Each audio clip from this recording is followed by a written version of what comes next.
ಪ್ರಶ್ನೆ ಹಾಕಿದ್ದೆ. ಸಹಜವಾಗಿ ನಾವೊಂದು ವಿಧಾನಸಭಾ ಕ್ಷೇತ್ರದ ನಾನೊಂದು ಒಟ್ಟು ನಿಮಗೆ ಒಂದು ಸಣ್ಣ ಚೌಕಟ್ಟೆ ಹೇಳ್ತೇನೆ. ಒಂದು 10 ದಿವಸದ ಅಸೆಂಬ್ಲಿ ನಡೀತದೆ ಅಂತೇಳಿ ತಿಳ್ಕೊಳ್ಳಿ. 10 ದಿವಸದಲ್ಲಿ ನಾವು ಒಂದು 50-60 ಪ್ರಶ್ನೆಗಳು ಪ್ರಮುಖವಾಗಿ ಹಾಕ್ತೇವೆ. ಅದರಲ್ಲಿ ಕೆಲವು ಪ್ರಶ್ನೋತ್ತರಕ್ಕೆ ಸಿಲೆಕ್ಷನ್ ಆಗುವುದುಂಟು. ಅದು ಹೇಗೆ ಅಂತೇಳಿದರೆ, ನಾವು ಪ್ರತಿ ಇಲಾಖೆಗೆ 10-5 ಪ್ರಶ್ನೆಗಳನ್ನು ಹಾಕಿದ್ದನ್ನು ಅಲ್ಲಿ ಸ್ಪೀಕರ್ ಆಫೀಸ್ನಲ್ಲಿ ಅದನ್ನೊಂದು ಏನು ಲಾಟ್ರಿ ಮುಖಾಂತರ ಎತ್ತುವಾಗ ನಮ್ಮದು ಹೆಸರು ಬಂದರೆ ಮಾತ್ರ ನಮಗೆ ಪ್ರಶ್ನೆ ಕೇಳಲಿಕ್ಕೆ ಅವಕಾಶಗಳು. ಹಾಗಾಗಿ ಅದು ಸಿಕ್ಕಿಲ್ಲ. ನಾನು ಪ್ರಶ್ನೆ ಹಾಕಿದ್ದು ಆ ಎಜೆಂಡದಲ್ಲಿ ಬಂದದ್ದು ಬೇಕಾದರೆ ನಾನು ತೋರಿಸ್ತೀನಿ. ಈಗೆಲ್ಲ ನನ್ನ ಕಾರ್ಪೊರೇಷನ್ ಆಫೀಸ್ನಲ್ಲಿ ಇಟ್ಟಿದ್ದೇನೆ. ಹಿಂದುಳಿದ ಸಮುದಾಯದ ವರ್ಗದಾಗೆ ಹಣವನ್ನು ಕಡಿಮೆ ಮಾಡೋದು. ಮತ್ತೆ ನಾನೇನು ಮಾಡಿದೆ,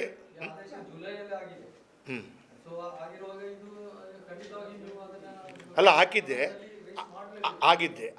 ಅದು ಗುರುತಿನ ಪಟ್ಟಿಯಲ್ಲಿ ಬರುವುದಂಥ ಪ್ರಶ್ನೆಗಳು ಬರದ ಕಾರಣ ನಾನು ಪುನರಪಿ ಏನು ಮಾಡಿದೆ ಅಂತ ಹೇಳಿದರೆ, ಗೌರವಾನ್ವಿತ ಸ್ಪೀಕರ್ ಹತ್ರ ಹೋಗಿ ಮನವಿ ಮಾಡಿಕೊಂಡು ಗಮನ ಸೆಳೆಯುವ ಸೂಚನೆಯಲ್ಲಿ ಕೊಡಿ ಅಂತೇಳಿ ಹಾಕಿದೆ. ಗಮನ ಸೆಳೆಯುವ ಸೂಚನೆಯಲ್ಲಿ ಕೂಡ ನನ್ನ ಈ ಪ್ರಶ್ನೆಗಳು ಟಿಕ್ ಆಗಿದೆ, ಬಂದಿದೆ ಪ್ರಿಂಟಾಗಿ. ಆದರೆ ಏನಾಯಿತು, ಒಂದು ಮಿನಿಟ್ ಆದರೆ ಏನಾಯಿತು ಅಂತ ಹೇಳಿದರೆ, 2 ದಿವಸಗಳಲ್ಲಿ ಉತ್ತರ ಕರ್ನಾಟಕದ ಚರ್ಚೆ ಮತ್ತು ಅದರ ನಂತರ ಆದಂಥ ಎಲ್ಲ ಘಟನೆಗಳ ಬಗ್ಗೆ ಇದೆಲ್ಲ ನುಂಗಿ ಹೋಯಿತು. ಪ್ರಶ್ನೆಗಳು ಕೇಳಲಿಕ್ಕೆ ಅವಕಾಶಗಳು ಸಿಕ್ಕಿಲ್ಲ. ಅದರದ್ದು ಉತ್ತರ ಬರಬೇಕು. ಅದಕ್ಕೆ ಉತ್ತರ ಕೊಡ್ತಾರೆ ಅವರು, ಉತ್ತರ ಬರಬೇಕಷ್ಟೇ. ಈಗ ಚುಕ್ಕೆ ಗುರುತುಗಳಲ್ಲಿ ಬಂದಂಥ ಪ್ರಶ್ನೆಗಳಾದರೆ ನಾವು ಪ್ರಶ್ನೆಯನ್ನು ಕೇಳ್ಬೋದು. ಆ ಪ್ರಶ್ನೆಯ ಉತ್ತರ ನನಗೆ ಬರಬೇಕಷ್ಟೇ. ಮೊನ್ನೆ ಅಧಿವೇಶನ ಸಮಾಪ್ತಿಯಾಗಿದೆ, ಅಲ್ಲಿ ವೆಬ್ಸೈಟಿಗೆ ಹಾಕ್ತಾರೆ ಅಥವಾ ನನಗೆ ಲಿಖಿತ ಮುಖಾಂತರ ಪ್ರಶ್ನೆ ಕೊಡ್ತಾರೆ, ಅವರು ಉತ್ತರ ಕೊಡ್ತಾರೆ. ಆ ಲಿಖಿತ ಮುಖಾಂತರ ಪ್ರಶ್ನೆಯ ಉತ್ತರವನ್ನು ನಾನು ನನ್ನ PAಗೆ ಹೇಳಿ ತೆಗಿಸ್ಲಿಕ್ಕೆ ಹೇಳಿದ್ದೇನೆ. ಬರುವ ದಿನಗಳಲ್ಲಿ ಅವ್ರು ಏನು ಉತ್ತರ ಕೊಡ್ತಾರೆ ಅದನ್ನು ಕೊಡಲಿಕ್ಕೆ ಬಯಸ್ತೇನೆ. ಆದರೂ ಕೂಡ ಸರ್ಕಾರ ಅಂತೂ ಈ ಅಧಿವೇಶನದಲ್ಲಿ ಏನು ಹೇಳ್ತದೆ,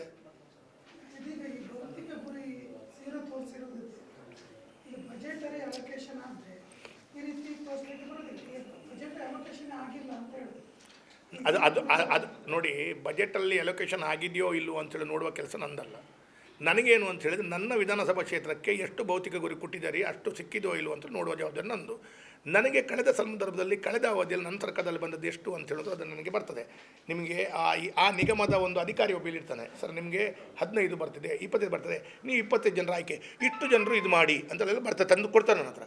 ಈ ಸಲ ಬಂದಲದ ಕಾರಣ ನಾನು ನಿಮ್ಮ ಮುಂದೆಗಡೆ ಇಟ್ಟೆ. ಅದಕ್ಕೆ ಗುರಿ ಅರ್ಜಿಗಳನ್ನು ಹಾಕಿದ್ದು ಅಲ್ಲಿ ಇನ್ನೂ ಸಹ ಪೆಂಡಿಂಗ್ ಇದೆ.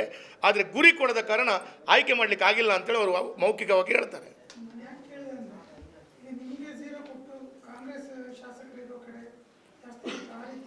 ಆ ರೀತಿ ಮಾಡಲಿಕ್ಕೂ ಅವ್ರ ಹತ್ರ ನಾನು ಒಂದು ಹೇಳ್ತೇನೆ, ನೀವು ಬೇಜಾರು ಮಾಡಬೇಡಿ. ಅಭಿವೃದ್ಧಿ ಇರ್ಬೋದು ಇದಿರ್ಬೋದು. ಅವರು ವೇದವ್ಯಾಸ ಕಾಮತ್ರಿಗೆ BJP ಅಂತ ಹೇಳೋದು ಕೊಡ್ದಿಲ್ಲ ಅಂತ ಹೇಳುವಂಥ ಪ್ರಶ್ನೆಯನ್ನು ನಾನು ಎತ್ತಲ್ಲ. ಅವರ ಖುಷಿ. ಕೆಲವು ಕಾಂಗ್ರೆಸ್ನ ಶಾಸಕರುಗಳಿಗೆ ಅಭಿವೃದ್ಧಿಗೆ 25 ಕೋಟಿಯೋ 15 ಕೋಟಿ ಮುಖ್ಯಮಂತ್ರಿಗಳು ಒಂದು 6 ತಿಂಗಳ ಹಿಂದೆ ಕೊಟ್ಟಿದ್ದಾರೆ ಅಂತ ಹೇಳ್ತಾರೆ. ನಮ್ಗೆ ಕೊಟ್ಟಿಲ್ಲ, ಇರಲಿ, ತೊಂದರೆ ಇಲ್ಲ, ಅವರು ಮಾಡಿಕೊಳ್ಳಿ. ಅದರಲ್ಲಿ ನಾನೇನು ಅವರು ಆಡಳಿತದ ವ್ಯವಸ್ಥೆಗಳು ಅವರಿಗೆ ಖುಷಿ ಬಂದ ಹಾಗೆ ಮಾಡಿದ್ದಾರೆ, ಅದನ್ನು ನಾನು ಪ್ರಶ್ನೆಯಲ್ಲಿ ಎತ್ತಲಿಕ್ಕೂ ಹೋಗಲ್ಲ. ಆದರೆ ಇದೆಲ್ಲವೂ ಏನು ಅಂತ ಹೇಳಿದೆ, ಇಡೀ ರಾಜ್ಯದಲ್ಲಿ ಪಾಪ್ಯುಲೇಷನ್ ವೈಸ್ ಪ್ರಪೋರ್ಚುನೇಟ್ ಆಗಿ ಹಂಚಿ ಹಾಕ್ತಾರೆ. ನನಗೆ ಈಗ ಉದಾಹರಣೆಗೆ ನನಗೆ ಈ ಪ್ರಪೋರ್ಚುನೇಟ್ನಲ್ಲಿ ಬಂದಿದೆ ಅಂತ ಹೇಳಿದರೆ, ಖಾದರಿಗೂ ಇದೇ ರೀತಿ ಬರ್ತದೆ. ಉಳ್ಳಾಲಕ್ಕೆ 1-2 ವ್ಯತ್ಯಾಸಗಳು ಬರ್ಬೋದು ಬಿಟ್ಟರೆ, ಅಂದರೆ ಆಡಳಿತ ಪಕ್ಷದ ಅಂತೇಳಿ 1-2 ಬಿಟ್ಟರೆ ಪ್ರಪೋರ್ಚುನೇಟ್ನಲ್ಲಿ ಅದೇ ರೇಷಿಯೋದಲ್ಲಿ ಬರಬೇಕು. ನಾನು ಏನು ಹೇಳೋದು ಅಂತ ಹೇಳಿದರೆ, ರಾಜ್ಯ ಸರ್ಕಾರ ಕೆಲವು ನಿಗಮಗಳಿಗೆ 1 ರೂಪಾಯಿ ಕೊಟ್ಟಿಲ್ಲ. ಭೌತಿಕ ಗುರಿ ಇಡೀ ರಾಜ್ಯದಲ್ಲಿ 0. ಆ ರೀತಿಯಲ್ಲಿ ಆಗಿರಬಹುದು ಅಂತೇಳಿ ನನ್ನ ಊಹನೆ. ಈಗ ಸ್ವಉದ್ಯೋಗ ಮಾಡುವುದಾದ್ರೆ ನಮ್ಮ ಈ ದೇವರಾಜ ಅರಸು ನಿಗಮದಲ್ಲಿ ಆದರೂ ಮ್ಯಾಕ್ಸಿಮಮ್ ಎಷ್ಟು ಕೊಡ್ತಾರೆ ಹುಗ್ನಿಗೆ? ಅದರಲ್ಲಿ ಬೇರೆ ಬೇರೆ ಸ್ಲ್ಯಾಬ್ಗಳಿದೆ. ಮ್ಯಾಕ್ಸಿಮಮ್ ಹಬ್ಬ ಅನ್ನೋದು 3 ರಿಂದ 5 ಲಕ್ಷ ಕೊಡುವ ಒಂದು ಪ್ಲಾನ್ ಹೊಂದಿದೆ. ಸಾಮಾನ್ಯವಾಗಿ ಮುದ್ರಾ ಯೋಜನೆ ಮೂಲಕ ಇಲ್ಲಿ ಒಂದು ದಕ್ಷಿಣ ಎಸ್ಪೆಷಲಿ ನಾರ್ತ್ ಕರ್ನಾಟಕದಲ್ಲೆಲ್ಲ ಓಕೆ, ಇಲ್ಲಿ ಒಂದು ಉದ್ದಿಮೆ ಮಾಡೋದಾದ್ರೆ ಒಬ್ಬ ಡಿಗ್ರಿ ಹೋಲ್ಡರ್ ಅಥವಾ ಏನೋ ಕೌಶಲ್ಯ ಹೊಂದಿದ ಒಂದು ಉದ್ದಿಮೆ ಮಾಡಬೇಕಾದ್ರೆ ಮಿನಿಮಮ್ 10 ಲಕ್ಷ ಆದ್ರೂ ಇನ್ವೆಸ್ಟ್ಮೆಂಟ್ ಬೇಕು. ಸಣ್ಣ ಈ 25,000ದಲ್ಲಿ ಮಾಡ್ಬೋದು, ಏನೋ ಕೃಷಿ ಪ್ರಧಾನವಾದ ಯಾವುದೋ ಒಂದು ಉದ್ದಿಮೆ ಮಾಡ್ಬೋದು. ಆದ್ರೆ ಇದರಲ್ಲೆಲ್ಲ ಸಿಗುವಂಥದ್ದು ಅದರಲ್ಲಿ ಕೆಲಸಕ್ಕಿಂತ ಜಾಸ್ತಿ ಅಲ್ಲಿ ಲೋನ್ ಅಪ್ಲೈ ಮಾಡೋದಕ್ಕಿಂತ ಜಾಸ್ತಿ ಅದಕ್ಕೆ ಡಾಕ್ಯುಮೆಂಟ್ ಮಾಡ್ತೇವೆ, ಅದು ಇಲ್ಲಿ ಜಾಸ್ತಿ ಶ್ರಮ ಇರುವಂಥದ್ದು. ಅದರಿಂದಾಗಿ ಹೆಚ್ಚಿನವರು ಇದಕ್ಕೆ ಬೇಡಿಕೆ ಸಲ್ಲಿಸುವುದಿಲ್ಲ. ಈ ಹಿಂದೆ ಗಂಗಾ ಕಲ್ಯಾಣ ಯೋಜನೆಯಲ್ಲಿ ದಕ್ಷಿಣ ಕನ್ನಡಕ್ಕೆ 4, ಇಲ್ಲ ಒಂದೊಂದು ಶಾಸಕ ಕ್ಷೇತ್ರಕ್ಕೆ 4, ಸಿಟಿಗೆ ಇಲ್ಲ, ಈ ರೂರಲ್ಗೆ 4 ಇದ್ದಾರೆ. ಅಲ್ಲಿ ಅಪ್ಲಿಕೇಶನ್ 500 ಬರ್ತದೆ. ಅಂತದಕ್ಕೆಲ್ಲ ಜಾಸ್ತಿ ಪ್ರಿಫರೆನ್ಸ್ ಇರ್ಬೇಕಾದ್ರೆ ಸ್ವಉದ್ಯೋಗಕ್ಕೆ ಇಲ್ಲಿ ನೀವು 70 ಕುರಿ ಮಾಡಿ 150 ಕುರಿ ಮಾಡಲಿ, ಆದ್ರೆ ಅಲ್ಲಿ ಅಪ್ಲೈ ಮಾಡುವವರು ಎಷ್ಟು? ನಿಮ್ಗೆ 25,000 ಸಾಕಾಗ್ತದೆ, ಯಾಕಂದ್ರೆ ಅವನ ಕೈಯಲ್ಲಿ 10,000 ಮೊಬೈಲ್ ಇರ್ಬೇಕಾದ್ರೆ 25,000 ನಾನು ನಿಮಗೆ ನಿಮ್ಮ ಪ್ರಶ್ನೆ ನನಗೆ ಅರ್ಥ ಆಯಿತು. ನಾನು ಹೇಳ್ತೀನಿ ಏನಂತ ಹೇಳಿದ್ರೆ 72ಕ್ಕೂ ಅರ್ಜಿಗಳು ಹಾಕುವಂಥವ್ರು ಇದ್ದಾರೆ. ಈಗ ಎಲ್ಲ ಮಾಡುವಂಥ ಉದ್ದಿಮೆದವರು, ಉದಾಹರಣೆಗೆ ನಾನು ಹೇಳೋದು, ಎಲ್ಲ ಉದ್ದಿಮೆ ಮಾಡುವವರು 10 ಲಕ್ಷ 20 ಲಕ್ಷದ ಉದ್ದಿಮೆಗಳನ್ನೇ ಮಾಡ್ತಾರೆ ಅಂತ ಹೇಳುವಂಥದ್ದು ಹೇಳಬೇಕು. ಕೆಲವರು ಸಣ್ಣ ಉದ್ದಿಮೆ ಮಾಡುವವರು 2 ಲಕ್ಷ 3 ಲಕ್ಷ. ಮತ್ತು ಇದರಲ್ಲಿ ಏನು ಉಂಟು ಅಂತ ಹೇಳಿದ್ರೆ, ನೇರ ಸಾಲ ಅದು ಅಷ್ಟು ಅಂತ ಹೇಳೋದಾದರೆ ಅವರ ಪ್ರಪೋರ್ಷನೇಟ್ ಮಾರ್ಜಿನ್ ಮನಿ ಹಾಕಲಿಕ್ಕಿದೆ. ಅದೆಲ್ಲವೂ ಒಟ್ಟಾಗಿ ಬರುವುದು ಸಬ್ಸಿಡಿಗಳು, ಇದೆಲ್ಲವೂ ನಾನೇ ಯಾಕೆ ಹೇಳ್ತೇನೆ ಅಂತಂದರೆ, ಇದನ್ನು ಕೂಡ ಈಗ ನನಗೆ ಈ ಎಲ್ಲ ನಿಗಮಗಳಿಗೆ ನಾನು ಒಂದು 2 ನಿಗಮಗಳು ಬಿಟ್ಟರೆ ನಮ್ಮ ಸರ್ಕಾರದ ಅವಧಿಗಳಿರುವಾಗ ಒಂದು ಉಪ್ಪಾರ, ಹಾಗೆ ಒಂದು 2 ನಿಗಮಗಳಿಗೆ ಸ್ವಲ್ಪ ಬೇಡಿಕೆಗಳು ಅಪ್ಲಿಕೇಶನ್ಗಳು ಕಡಿಮೆ ಬರೋದು. ಇಲ್ಲದ್ರೆ ಅದರ ಮಟ್ಟಿಗೆ ನೀವು ಹೇಳಬೇಕು ಅಂತ ಹೇಳಿದ್ರೆ, ಇವನ್ ಈಗ ಒಂದು ಕಾರ್ ಕೊಡ್ತಾರೆ ಸಬ್ಸಿಡಿ ರೇಟ್ನಲ್ಲಿ 4% ಇಂಟ್ರೆಸ್ಟ್ನಲ್ಲಿ ಒಂದು ಕಾರ್ ಕೊಡುವಂಥ ಯೋಜನೆ ಇದೆ. 50 ಜನ ಅರ್ಜಿ ಆಗ್ತಾರೆ ಒಂದು ಕಾರ್ ಸೆಲೆಕ್ಷನ್ ಮಾಡಲಿಕ್ಕೆ. ನಾನು ಮುಂಚೆ ಎಲ್ಲ ನಾನು ಕೊಡೋದು ಮತ್ತು 49 ಜನರ ಹತ್ರ ಹಾಳಾಗೋದು. ಅದಕ್ಕೆ ಈ ಸಲ ಏನು ಮಾಡಿದರೆ ಎಲ್ಲ ಲಾಟ್ರಿ ಮುಖಾಂತರ 50 ಜನರನ್ನು ಕರೆಯೋದು, ನಿಖಲೇ ಲಾಟ್ರಿ ಅಪ್ಲೈ ಅಂತ ಹೇಳಿ ಬೈಲಿಕ್ಕಿಲ್ಲಲ್ಲ. ನಾವು ಯಾಕೆ ಹೇಳಿದೆ ಅಂದ್ರೆ ದೇವರಾಜರ ನಿಗಮದಲ್ಲಿ ದನ ತೆಗಿಲಿಕ್ಕೆ ಅಂತ ಒಂದು ಇದೆ ಎಷ್ಟು 30,000, ಈಗಿನ ದನದ ರೇಟ್ 45,000. ಕರೆಕ್ಟ್. ಒಂದು ದನ ಸಾಕುದು ಒಂದೇ, 10 ದನ ಸಾಕುದು ಒಂದೇ. ಯಾಕಂದ್ರೆ ಅವನಿಗೆ ಒಂದು ದನ ತಗೊಳ್ಳೋ ಬದಲು 5 ಲಕ್ಷ ಕೊಟ್ಟು 10 ದನ ಸಾಕಬಹುದು. ಆದ್ರೆ ಒಂದು ದನಕ್ಕೆ ಅವ ಈ ದೇವರಾಜ ಅಲ್ಲ ಹಾಗೆಲ್ಲ ನಾನು ಹೇಳೋದು, ಒಂದು ವ್ಯಕ್ತಿಯನ್ನು ಸಂಪೂರ್ಣವಾಗಿ 100% ಆಗಿ ಅವನಿಗೆ ಎಲ್ಲವೂ ಕೊಡಲಿಕ್ಕೆ ಯಾವ ಸರ್ಕಾರದಿಂದಲೂ ಆಗಲ್ಲ. ನನಗೆ ಕೇಳೋದು, ಈಗ ಒಂದು ಮನೆ ಬೀಳುತ್ತೆ ಮಳೆ ಹಾನಿಯಲ್ಲಿ, ಸರ್ಕಾರ ಕೊಡೋದು 1,20,000, 1,20,000 ಮನೆ ಆಗುತ್ತೆ. ಒಂದು ಆಕಳ ಸಾಯುತ್ತೆ 3,000 ಕೊಡ್ತಾರೆ, ದನ ಸಾಯುತ್ತೆ 3,000 ಕೊಡ್ತಾರೆ. 3,000ದಲ್ಲಿ ಜಗತ್ತಿನ ಎಲ್ಲಿಯಾದರೂ ದನ ಸಿಗುತ್ತಾ? ಇಲ್ಲ. ಕಣ್ಣೀರು ಹಾಕ್ತಾ ಇರುವಂಥ ತೊಂದರೆಯನ್ನು, ಹಾನಿಯನ್ನು ಅನುಭವಿಸಿದಂಥ ವ್ಯಕ್ತಿಗೆ ಸರ್ಕಾರದಿಂದ ಒಂದು ಕಿಂಚಿತ್ ಸಹಾಯ ಯೋಜನೆ ಎಲ್ಲವೂ ಕೊಡಬೇಕು ಅಂತ ಹೇಳೋದು ಆಗಲಿಕ್ಕಿಲ್ಲದಿರ್ಬೋದು. ಅದು ಮುದ್ರಾ ಯೋಜನೆ, ಕೇಂದ್ರ ಸರ್ಕಾರದ ಯೋಜನೆಗಳಿರ್ಬೋದು, ಇದು ಕೂಡ ಇರ್ಬೋದು. ಆದರೆ ನಾನು ಹೇಳುವಂಥದ್ದು ಏನಂತ ಹೇಳಿದ್ರೆ, ನೀವು ಇದನ್ನು ಕಡಿತ ಮಾಡಿದ ಕಾರಣ ಆ ವರ್ಗದ ಯಾರೋ ಒಂದು ಜನರಿಗೆ ತೊಂದರೆ ಆಗಿದೆ ಅಂತ ಹೇಳೋದು ನನ್ನ ಪ್ರಶ್ನೆ. ಅದನ್ನು ಸರ್ಕಾರ ಸರಿ ಮಾಡಿಸಬೇಕು ಅಂತ ಪ್ರಶ್ನೆ. ಬ್ರಾಹ್ಮಣ ನಿಗಮ ನಂತರಗಳ ದಿನಗಳಲ್ಲಿ ನಾನು ಹೇಳ್ತೀನಿ.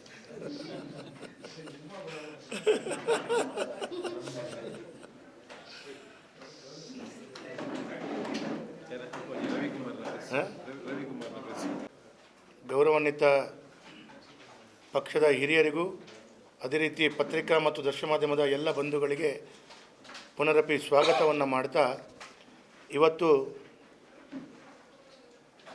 ಕರ್ನಾಟಕದಲ್ಲಿ ರಾಜ್ಯ ಕಾಂಗ್ರೆಸ್ ಸರ್ಕಾರದಿಂದ ಹಿಂದುಳಿದ ವರ್ಗಗಳ ಸಮುದಾಯಕ್ಕೆ ಆಗ್ತಿರುವಂಥ ಅನ್ಯಾಯದ ಬಗ್ಗೆ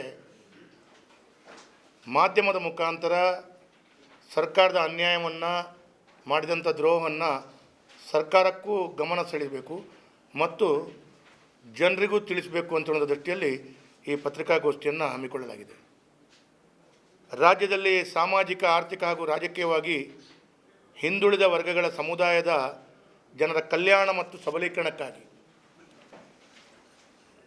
ನಾನಾ ಸರ್ಕಾರಗಳು ಪ್ರತ್ಯೇಕ ಅಭಿವೃದ್ಧಿ ನಿಗಮಗಳನ್ನು ಸ್ಥಾಪಿಸಿದ್ದು ಮತ್ತು ಸ್ಥಾಪಿಸ್ತಾ ಬಂದಿರುವಂಥದ್ದು ನಾವು ಕಂಡಿದ್ದೇವೆ. ಹಿಂದುಳಿದ ವರ್ಗಗಳ ಕಲ್ಯಾಣ ಇಲಾಖೆ ಎಡೆಯಲ್ಲಿ ವಿವಿಧ ನಿಗಮಗಳು ಕಾರ್ಯನಿರ್ವಹಿಸ್ತವೆ.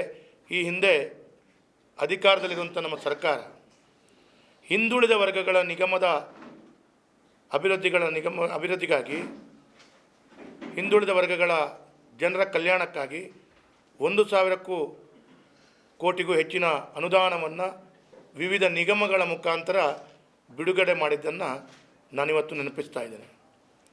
ಆದರೆ ರಾಜ್ಯದಲ್ಲಿ ನೂತನ ಕಾಂಗ್ರೆಸ್ ಸರ್ಕಾರ ಅಸ್ತಿತ್ವಕ್ಕೆ ಬಂದ ನಂತರ ಹೊಸ ಅನುದಾನವನ್ನು ಕೊಡುವುದು ಬಿಡಿ, BJP ಸರ್ಕಾರದ ಅವಧಿಯಲ್ಲಿ ಬಿಡುಗಡೆಗೊಳಿಸಿದಂಥ ಕೋಟ್ಯಾಂತರ ರೂಪಾಯಿ ಅನುದಾನವನ್ನು ಕೂಡ ರದ್ದು ಮಾಡಿಸಿ ಆದೇಶ ಕೊಟ್ಟಿದ್ದನ್ನು ಕೂಡ ನಾನು ಇವತ್ತು ನಿಮ್ಮ ಗಮನಕ್ಕೆ ತರಲಿಕ್ಕೆ ಬಯಸ್ತಾ ಇದ್ದೇನೆ. ಇದು ಬಹಳ ಅತ್ಯಂತ ಖಂಡನೀಯ, ಇದು ಬಹಳ ದುಃಖಕರ. ಒಂದು ಕಡೆಗಳಲ್ಲಿ ಮಾನ್ಯ ಈ ರಾಜ್ಯದ ಮುಖ್ಯಮಂತ್ರಿಗಳು ಸಿದ್ದರಾಮಯ್ಯ ಅವರು ಅಹಿಂದ ಸಂಘಟನೆ ಅಂತೇಳುವಂಥ ದೃಷ್ಟಿಯಲ್ಲಿ ಹಿಂದುಳಿದ ವರ್ಗದ ನಾಯಕ ಅಂತೇಳುವಂಥ ಬಿಂಬಿಸ್ತಾ, ಎಲ್ಲೋ ಒಂದು ಕಡೆ ಇಡೀ ರಾಜ್ಯದ ಹಿಂದುಳಿದ ವರ್ಗಗಳ ನಾಯಕ ಅಂತೇಳುವಂಥದ್ದನ್ನು ತೋರಿಸ್ಕೊಳ್ತಾ ಇವತ್ತು ಅದೇ ಹಿಂದುಳಿದ ಸಮುದಾಯಕ್ಕೆ ನೇರವಾಗಿ ಘಂಟಾಘೋಷವಾಗಿ ಅವರು ಅನ್ಯಾಯವನ್ನು ಮಾಡಿದ್ದಾರೆ ಅಂತ ಹೇಳುವಂಥದ್ದು ದಾಖಲೆ ಸಮೇತವಾಗಿ ನಾನು ಮಾಧ್ಯಮದಲ್ಲಿ ಇವತ್ತು ಹೇಳಲಿಕ್ಕೆ ಬಯಸ್ತಾ ಇದ್ದೀನಿ. ಇದು ಯಾರೋ ಕೇವಲ ಪತ್ರಿಕಾಗೋಷ್ಠಿಯಲ್ಲಿ ಹೇಳಿದ್ದು ಅಂತ ಹೇಳೋದಲ್ಲ. ಮಾಧ್ಯಮದವರಿಗೆ ನಾನು ಸಮುದಾಯ ಭವನಗಳಿಗೆ ಕೊಟ್ಟಂಥ ಅನುದಾನವನ್ನು ರದ್ದು ಮಾಡಿದಂಥ ಕಾಂಗ್ರೆಸ್ ಸರ್ಕಾರದ ಆದೇಶವನ್ನು ನಾನು ನಿಮ್ಗೆ ಕೊಟ್ಟಿದ್ದೇನೆ. ಈ ಹಿಂದೆ BJP ಸರ್ಕಾರ ಇರುವಾಗ ಕೊಟ್ಟಂಥ ಅನುದಾನಗಳು ರದ್ದು ಮಾಡಿದ ಆದೇಶಗಳು ಅದರಲ್ಲಿ ಕೇವಲ ನನ್ನ ಕ್ಷೇತ್ರ ಮಾತ್ರ ಅಲ್ಲ, ನಮ್ಮ ಜಿಲ್ಲೆಯ ಎಲ್ಲ ವಿಧಾನಸಭಾ ಕ್ಷೇತ್ರ ಮಾತ್ರ ಅಲ್ಲ, ಇಡೀ ರಾಜ್ಯದ ಹಿಂದುಳಿದ ಸಮಾಜದ ವರ್ಗಗಳ ಎಲ್ಲ ಕಲ್ಯಾಣದ ಅಭಿವೃದ್ಧಿಗಾಗಿ ಇಟ್ಟಂಥ ಕಾಮಗಾರಿಗಳು ನಮ್ಮ ಸರ್ಕಾರದ ಅವಧಿಯಲ್ಲಿ ಇದಕ್ಕೆ ಅನುಮೋದನೆ ಕೊಟ್ಟು ಕಾಮಗಾರಿಗಳು ಆಗ್ತಾ ಇರುವಂಥದ್ದನ್ನು ರದ್ದುಗೊಳಿಸಿದ್ದನ್ನು ನಾನು ದಾಖಲೆ ಸಮೇತ ಕೊಟ್ಟಿದ್ದೇನೆ. ಇವತ್ತು ಹಿಂದುಳಿದ ವರ್ಗಗಳ ಕಲ್ಯಾಣ ಇಲಾಖೆ ವತಿಯಿಂದ ಸಮುದಾಯ ಭವನ, ಸಂಘ ಸಂಸ್ಥೆ, ವಿದ್ಯಾರ್ಥಿ ನಿಲಯ ಸೇರಿದಂತೆ ರಾಜ್ಯಾದ್ಯಂತ ಸುಮಾರು 1093 ಹಿಂದುಳಿದ ವರ್ಗಗಳ ಕಾಮಗಾರಿಗಳಿಗೆ ನೀಡಿದಂಥ ಸಾವಿರಾರು ಕೋಟಿ ರೂಪಾಯಿ ಅನುದಾನವನ್ನು ಮಂಜೂರಾತಿ ಮಾಡಿದ್ದನ್ನು ಪ್ರಸ್ತುತ ರಾಜ್ಯ ಸರ್ಕಾರ ಏಕಪಕ್ಷೀಯವಾಗಿ ರದ್ದು ಮಾಡಿ ಇವತ್ತು ಘನಘೋರವಾದಂಥ ಅನ್ಯಾಯ ಮಾಡಿದೆ. ಅದರಲ್ಲಿ ಕೂಡ ನಾನು ಇಡೀ ಜಿಲ್ಲೆ ಮತ್ತು ನನ್ನ ರಾಜ್ಯದ ಎಲ್ಲ ವಿಚಾರಗಳನ್ನು ಹೇಳಲ್ಲ. ನನ್ನ ವಿಧಾನಸಭಾ ಕ್ಷೇತ್ರಕ್ಕೆ ಹೋಲಿಕೆ ಮಾಡಿದರೆ ದೇವಾಡಿಗ ಸಮುದಾಯ ಭವನ ಕೊಟ್ಟಂಥ ಹಣ, ಕುಡುಬಿ ಸಮುದಾಯದ ಕೊಟ್ಟಂಥ ಅನುದಾನ, ಮೊಗವೀರ ಸಮುದಾಯದವರಿಗೆ ಕೊಟ್ಟಂಥ ಮೊಗವೀರ ಸಮುದಾಯ ಭವನ, ಬಿಲ್ಲವ ಸಮುದಾಯಕ್ಕೆ ಕೊಟ್ಟಂಥ ಬಿಲ್ಲವ ಅಥವಾ ನಾರಾಯಣಗುರು ಸಮುದಾಯ ಭವನ, ಶೆಟ್ಟಿಗಾರ ಸಮುದಾಯಕ್ಕೆ ಕೊಟ್ಟಂಥ ಶೆಟ್ಟಿಗಾರ ಸಮುದಾಯ ಭವನ, ಹೀಗೆ ಅದಕ್ಕೆಲ್ಲ ನಾನು ಈ ಹಿಂದೆ ಬೊಮ್ಮಾಯಿಯವರು ಮುಖ್ಯಮಂತ್ರಿಗಳಿದ್ದಾಗ ಅನುದಾನವನ್ನು ಜೋಡಿಸ್ಕೊಂಡು ಕಾಮಗಾರಿಗಳನ್ನು ಕೈಗೆತ್ತಿಕೊಂಡು ಕೆಲವೆಲ್ಲ ಕಾಮಗಾರಿಗಳು ಕೈಗೆತ್ತಿಕೊಂಡಿದ್ದೇವೆ, ಕೆಲವೆಲ್ಲ ದಾಖಲೆಗಳ ಪರಿತವಾಗಿ ಸ್ವಲ್ಪ ಪ್ರಾರಂಭ ಆಗಬೇಕಾದಂಥ ಹಂತದಲ್ಲಿತ್ತು. ಅದನ್ನು ಇವತ್ತು ತಡೆ ಹಿಡಿದೆ ಕ್ಯಾನ್ಸಲ್ ಮಾಡಿದ್ದಾರೆ ಅಂತ ಹೇಳೋದು ನಾನು ಹೇಳಲಿಕ್ಕೆ ಬಯಸ್ತೇನೆ. ಇದೆಲ್ಲ ಹಣವನ್ನು ನಾವು ಗ್ಯಾರಂಟಿಗೆ ಬಳಕೆ ಮಾಡ್ತಾ ಇದ್ದೇವೆ ಅಂತ ಹೇಳೋದು ಸರ್ಕಾರ ಉಲ್ಲೇಖ ಮಾಡ್ತಾ ಇದೆ. ಹಾಗಾಗಿ ಹೊಸ ಅನುದಾನವನ್ನು ಕೇಳಬೇಡಿ, ಹಳೆಯ ಅನುದಾನವನ್ನು ಕ್ಯಾನ್ಸಲ್ ಮಾಡ್ತಾರೆ. ಬಂದಂಥ ಸಾರ್ವಜನಿಕರಿಗೆ ಏನು ಉತ್ತರ ಕೊಡಬೇಕು ಅಂತ ಹೇಳೋದು ಗೊತ್ತಾಗದಂಥ ಪರಿಸ್ಥಿತಿಯಲ್ಲಿ ಜನಪ್ರತಿನಿಧಿಗಳು ಭಾಳ ಕಷ್ಟದ ಪರಿಸ್ಥಿತಿಯ ವಾತಾವರಣದಲ್ಲಿ ಇದ್ದೇವೆ. ಹಾಗಾಗಿ ಇವತ್ತು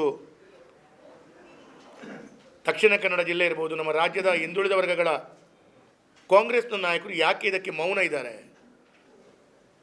ಕಣ್ಣೆದುರುಗಡೆ ಅನ್ಯಾಯ ಆಗ್ತಿರುವ ಕೂಡ ಕಾಂಗ್ರೆಸ್ನ ನಾಯಕರು ಮೌನ ಯಾಕಿದ್ದಾರೆ ಅಂತ ಹೇಳುವಂಥದ್ದು ಕೂಡ ನನ್ನ ಇವತ್ತು ಪ್ರಶ್ನೆ.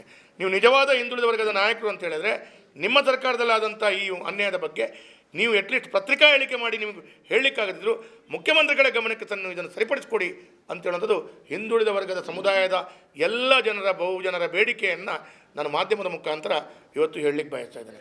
ಇವತ್ತು ಕೇವಲ ಈ ಸಮುದಾಯ ಭವನ ಸಂಘ ಸಂಸ್ಥೆಗಳಿಗೆ ಕೊಟ್ಟಂಥ ಅನುದಾನಗಳು ಮಾತ್ರವಲ್ಲ, ಅದೇ ಹಿಂದುಳಿದ ವರ್ಗದ ಇಲಾಖೆ ವತಿಯಿಂದ ಬರುವಂಥ ದೇವರಾಜ ಅರಸು ಹಿಂದುಳಿದ ವರ್ಗಗಳ ಅಭಿವೃದ್ಧಿ ನಿಗಮ, ನಿಜಶರಣ ಅಂಬಿಗರ ಚೌಡರೆ ಅಭಿವೃದ್ಧಿ ನಿಗಮ, ಕರ್ನಾಟಕ ಸವಿತಾ ಸಮಾಜ ಅಭಿವೃದ್ಧಿ ನಿಗಮ, ಕರ್ನಾಟಕ ಅಲೆಮಾರಿ ಅಭಿವೃದ್ಧಿ ನಿಗಮ, ಕರ್ನಾಟಕ ಮಡಿವಾಳ ಮಾಚಿದೇವ ಅಭಿವೃದ್ಧಿ ನಿಗಮ, ಕರ್ನಾಟಕ ವಿಶ್ವಕರ್ಮ ಸಮುದಾಯಗಳ ಅಭಿವೃದ್ಧಿ ನಿಗಮ, ಕರ್ನಾಟಕ ಒಕ್ಕಲಿಗ ಸಮುದಾಯ ಅಭಿವೃದ್ಧಿ ನಿಗಮ, ಕರ್ನಾಟಕ ಉಪ್ಪಾರ ಅಭಿವೃದ್ಧಿ ನಿಗಮ, ಕರ್ನಾಟಕ ಮರಾಠ ಅಭಿವೃದ್ಧಿ ನಿಗಮ, ಕರ್ನಾಟಕ ಆರ್ಯವೈಶ್ಯ ಸಮುದಾಯ ಅಭಿವೃದ್ಧಿ ನಿಗಮ, ಹೀಗೆ 10 ಹಲವು ಅಭಿವೃದ್ಧಿ ನಿಗಮಗಳಿದೆ. ಇದಕ್ಕೆ ಯಾವ ಸರ್ಕಾರಗಳು ಬಂದರೂ ನೇರ ಸಾಲ ಯೋಜನೆ, ಸ್ವಯಂ ಉದ್ಯೋಗ ಸಾಲ ಯೋಜನೆ, ಸ್ವಾವಲಂಬಿ ಸಾರಥಿ ಯೋಜನೆ ಅಥವಾ ಕಾಯಕ ಕಿರಣ, ಅರಿವು, ಹೊಲಿಗೆ ಯಂತ್ರ ಕೊಡುವಂಥದ್ದು, ಈ ರೀತಿಯ ಹಲವು ಯೋಜನೆಗಳನ್ನು ಆ ನಿಗಮದ ಮುಖಾಂತರ ಆ ಸಮುದಾಯದವರಿಗೆ ಕಳೆದ 16-25 ವರ್ಷಗಳಿಂದ ಯಾವ ಸರ್ಕಾರ ಬಂದರೂ ಇದರಲ್ಲಿ ಕೊರತೆ ಮಾಡದ ಹಾಗೆ ಕೊಡ್ತಾ ಇರೋದನ್ನು ನಾನು ಕಂಡಿದ್ದೇನೆ. ಇವತ್ತು ರಾಜ್ಯ ಸರ್ಕಾರ ಆಡಳಿತಕ್ಕೆ ಬಂದ ನಂತರ ಏನು ಮಾಡಿದ್ದಾರೆ ಅಂತ ಹೇಳೋದ್ರೆ ಒಂದು ಚಾರ್ಟನ್ನು ನಿಮ್ಮ ಎದುರುಗಡೆ ನಾನು ಇಟ್ಟಿದ್ದೇನೆ. ಚಾರ್ಟನ್ನು ನೀವು ನೋಡಿದರೆ ಗಮನಿಸ್ಬೋದು. ಇವತ್ತು ನಾನು ಒಂದು ಮಾತನ್ನು ಹೇಳಲಿಕ್ಕೆ ಬಯಸ್ತಾ ಇದ್ದೇನೆ. ಇದರ ಒಟ್ಟಿಗೆ